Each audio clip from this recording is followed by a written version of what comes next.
I'm sorry, it's really hard to see. So you can see on here, there's the ban list that you can access at any time. Right now it's empty, no one is on it. There's going to be a new search feature, which is beautiful. We have never had that in the past. You can search someone by first name, last name, social security, if they provide it, birth date, phone number, I believe. So that's going to be, you're going to search these to see if the guest has already checked in via the transportation, like if they already have an intake form filled out. If they do, you press the button that they are here. It's very clearly a drop-down menu that says, has the guest arrived on site? Yes or no. You click yes. If when you search from this little button, the little search magnifying glass, if you search and the guest's name does not appear, first of all, make sure you've typed it in right, because a lot of times we don't always fully understand or hear like their name. That can get a little bit, we have to ask them to repeat themselves, and make sure that you kind of spell it like, okay, could you have spelled it with a Y instead of an IE, right? If they are still not in there, there is going to be a new button where you add them. That's going to look like in years past, if you have done the tablet where it's all the information, there's going to be asterisks on the required information portions. That's the stuff you must get filled in. The reason why you must get that filled in is because that puts them into our larger community-wide caseworthy system, which then they are able to be contacted to receive services. That is why. It's not because we're trying to track anything. We're not trying to be weird. We're not trying to do anything with their data. We don't do anything with it other than help them get services.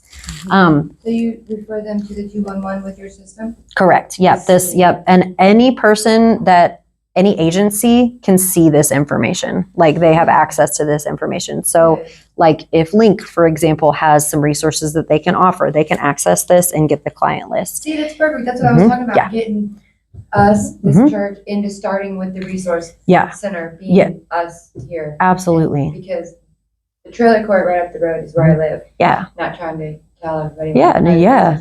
But I tried to put a community box in it because the kids, and I met with Randy, and we were going to build it and have it done, but I had to get it approved and all this other stuff. So I started helping in other directions and doing everything I could. Yeah. But with the resource, if we could make a resource center here, there's so many elderlies that could just walk and come here, but they can't get to Link and they can't get to Kneecap. Right. So I just helped an older couple. They got this off, but they got evicted, you know, and all these resources that I'm running around doing. Yes. We had it here. Yes. Right. Yep. And that is the goal of this, is to centralize that. Yes. Awesome. And I love that. If guests are like weirded out by it, you can just let them know, hey, we're putting this in so that you can receive services. So that's the reason. Also new this year, we have where we track volunteer hours. So you're going to need someone each night, and it can be your team lead. It can literally be me if you need to just text me and I do it for you. It would be lovely if someone there could do it, but you know, some people are not comfortable with technology, and that's okay. But there's going to be a section on here where you enter, it's under volunteer management. There's volunteer activations and hours. What you're going to do is on your first time, you're going to fill out your information. So basically name, email address, phone number. Again, we don't track that. We don't use that to stalk you. We don't sell that to anybody. You just put that in of, this is me and these are my hours.